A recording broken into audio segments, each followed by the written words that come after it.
Well, that was embarrassing. I don't even know how long I thought I was taking a video. Was that like maybe around 10 minutes? It was at least 5 minutes, probably between 5 and 10 minutes. And then now I just realized, why don't I see the time on how long I've been taking the video? Oh, because I wasn't taking the video. I thought I pushed the button, but the last time I was using this, I took a photo, but I thought I pushed it, but oh, well, that was a waste of time.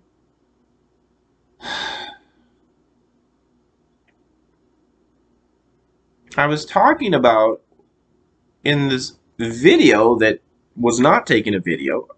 I was saying how, why is there a blue box on my face? And then a white box was flashing up too. Well, that's never happened before. I'm glad I wasn't doing that longer than that. I'm glad I wasn't thinking I was taking a video for about 20 minutes before I realized. Yep, could have been worse. Pronouns and how they can be annoying. Oh.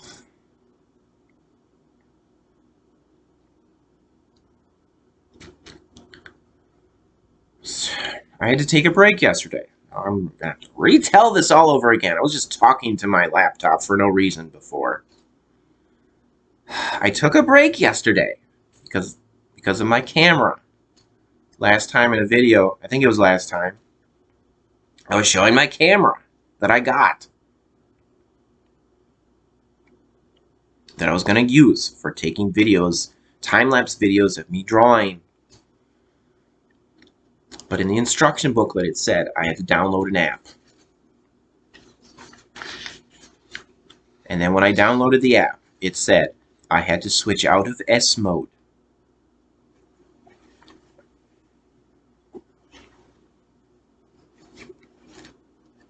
And I texted myself to save it as a message. This is what the situation was for this app for my camera. Okay. Can't use app for camera. It says I have to switch out of S mode, which I've never heard of until this moment. Another window came up from my laptop. It was a laptop window. It was a message from my laptop that told me not to switch out of S mode. It said, you think twice about switching out of S mode.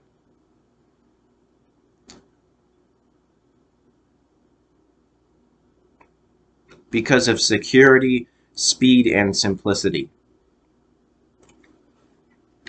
Couldn't use the app, which I needed to use the camera. Therefore, I had to send the camera back. The second camera I had to send back. Yeah, last week I had to send the other camera back. That was for my head. I had a camera on my head.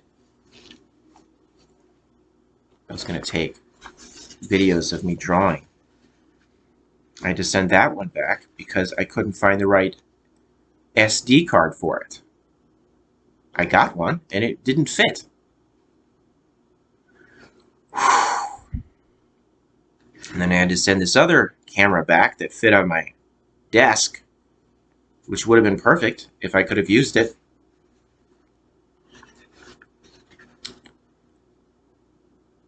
S mode. I had to send that one back. I had to UPS said they weren't going to. I went, oh, that was another annoying thing. Before, I think it was when it was when I tried sending back the head camera I biked all the way down to UPS, and they said, "Oh, we don't scan the QR codes anymore for sending back to return packages." That was a waste of time. All right.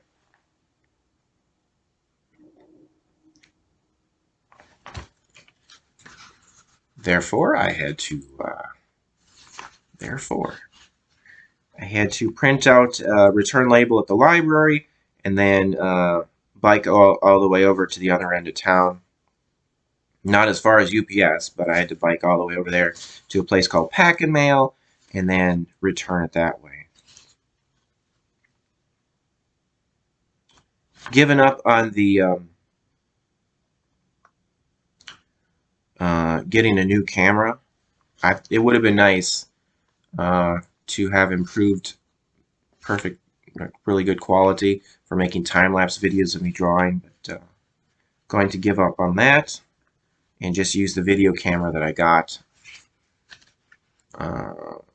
last year. I was using it, but I had it on the tripod behind me, and it was just awkward because I had to keep twisting to use the remote to turn the camera off and on. I was just trying to get a good angle, and I was just worried that I was blocking the shot by getting close to the paper so that I can see what I'm drawing. But then I was thinking, well, all right, I guess I'll try that video camera again and put it on still have it on the tripod, but have the tripod don't extend the legs at all, and just prop it up on my desk to my side, and that would probably work good. I realized, I remembered that in my video editor, it just flickered. My screen just flickered. I hate that it does that. In my video editor, I can rotate the video so that when you watch the video, you are looking at it straight on, not to the side. Okay, zoom in and then just rotate it. Oh, all right, I'll just try that. Anyway, that took a little while to talk about that, but I figure, well, I talked about the camera in the last video. I'll just talk about it again. Pronouns and how they can be annoying.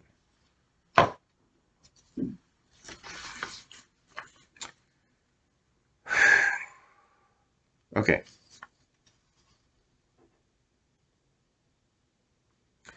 Going through, I left off previously. I left off with the pronouns. I was going through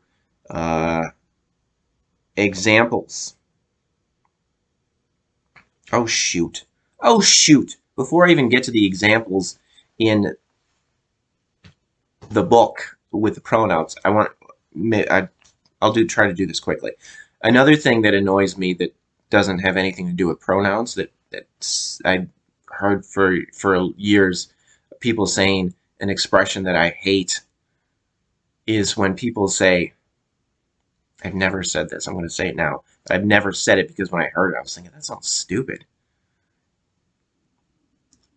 I've never said it, but I'm going to say it right now. I hate this. I hate when people say, my bad. My bad. I hate that. I hate when people say, my bad. Ugh. Ugh. Hate it.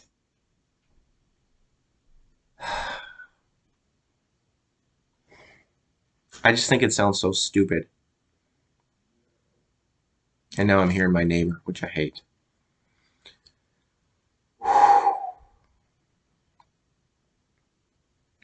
I think maybe the first time I heard someone say that was Sarah Michelle Gellar in, I think it was Scream 2. Okay, people are saying this.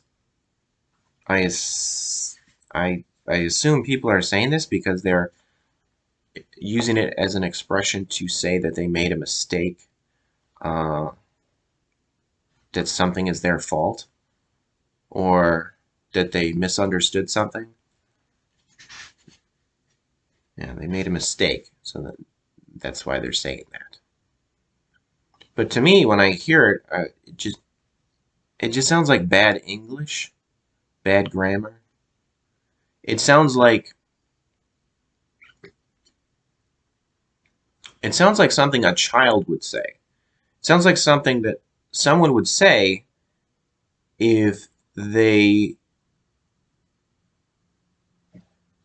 didn't get proper education on how to speak English.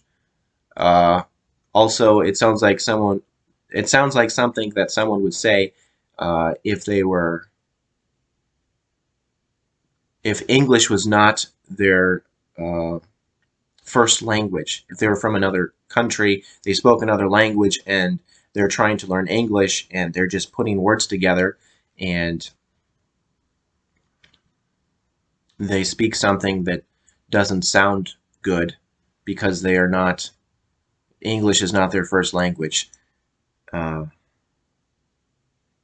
or something a caveman would say. It just sounds bad to say. It just sounds really bad to say my bad.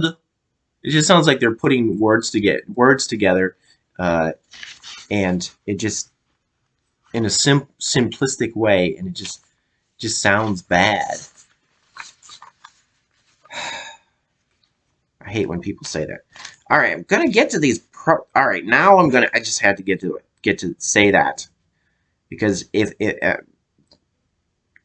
I'm going to be talking about words that annoy me, that is definitely something that annoys me. All right, pronouns and how they can be annoying. Finally going to get to this. Okay. All right, the examples that I wanted to give in the book, The Riverside Reader, of when pronouns are annoying.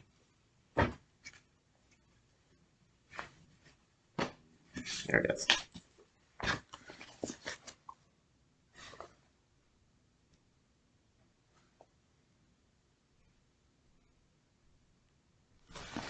And that was kind of funny. This was used, and it still cost $22.75. That's used. I'm not sure what it was when it was new, but that's a lot of money for a used book. Okay, Riverside Reader. The Riverside Reader. All right. Page 10. All right, page 10. On page 10, there are examples of, on this one page, there is 3 examples of him or her. There is 2 examples of his or her. And there is one of he or she, all on one page. All right, let's look at them. Let's look at them. Page 10. Okay.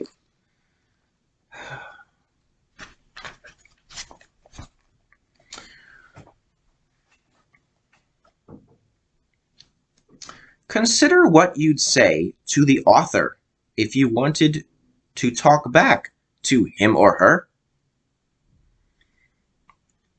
Well, that's long-winded, isn't it? And awkward.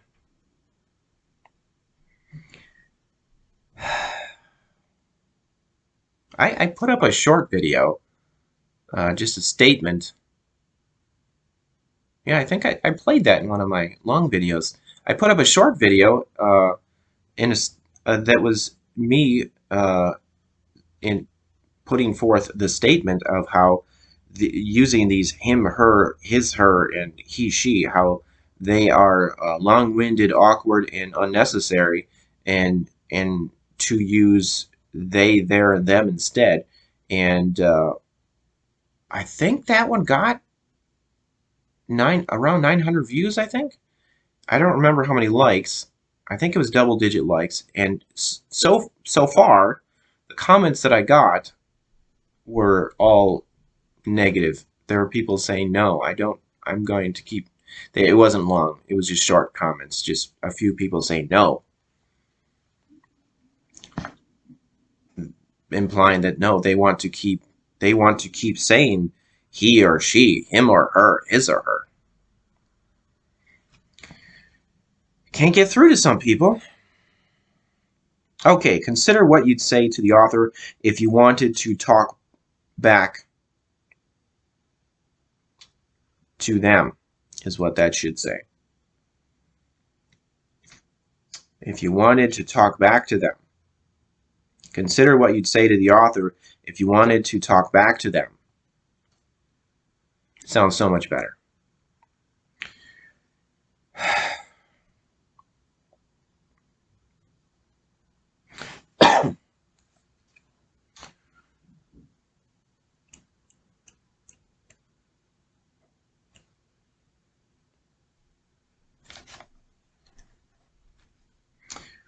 Okay, where is the next example? Ask yourself what in the writer's experience or background motivated him or her to write the essay. Let's try that again. Ask yourself what in the writer's experience or background motivated them to write the essay. What motivated them?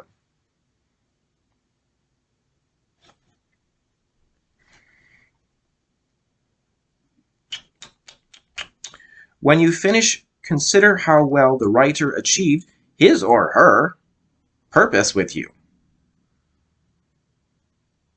Don't say that. Let's try that again. When you finish, consider how well the writer achieved their purpose with you. So much better. So much better. Their purpose. When you finish, consider how well the writer achieved their purpose with you. Yeah, and then the very next sentence. What are some of the reasons he or she succeeded or failed with you?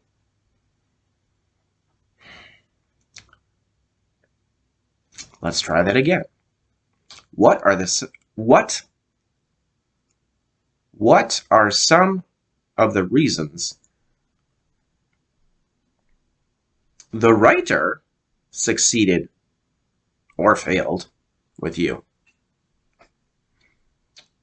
Or what are some of the reasons they succeeded or failed with you? Okay. Identify the beliefs or values the author assumes the readers share with him or her.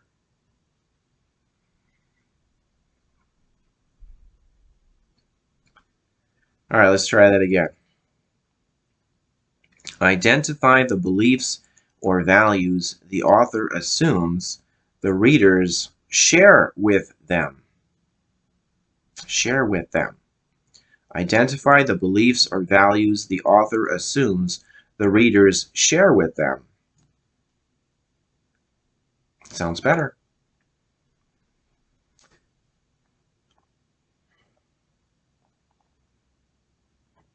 And here's another one. Here's another one. Consider how well you fit the profile the author probably constructed of his or her readers. Let's try that again. Consider how well you fit the profile the author probably constructed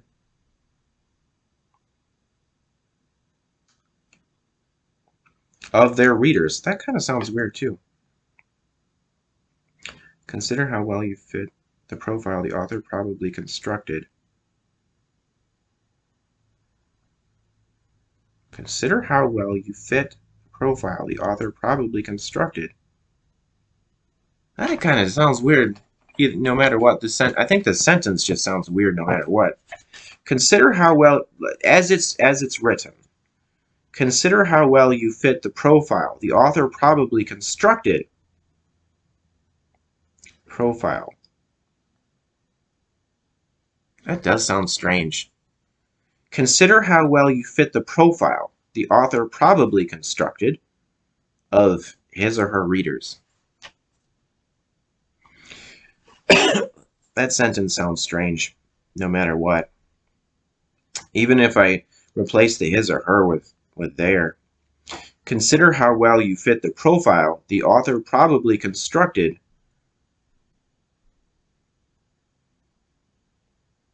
of their readers.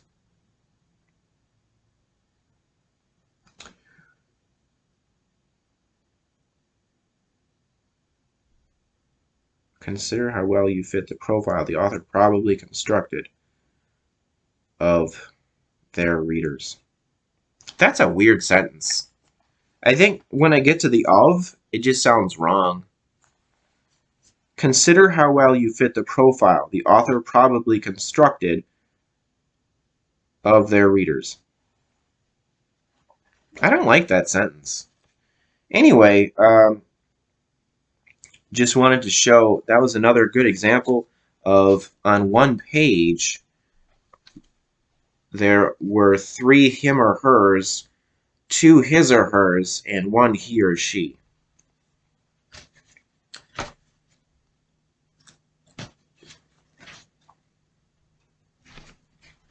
Terrible. That's, in my opinion, that is terrible writing. Because it's long-winded, awkward, and unnecessary. Just use they, just use they, their, or them. Then people don't have to spend so much time reading your long-windedness, your awkwardness, your unnecessariness. I don't think that's a word, though. Your nonsense with your his or her, he or she, him or her.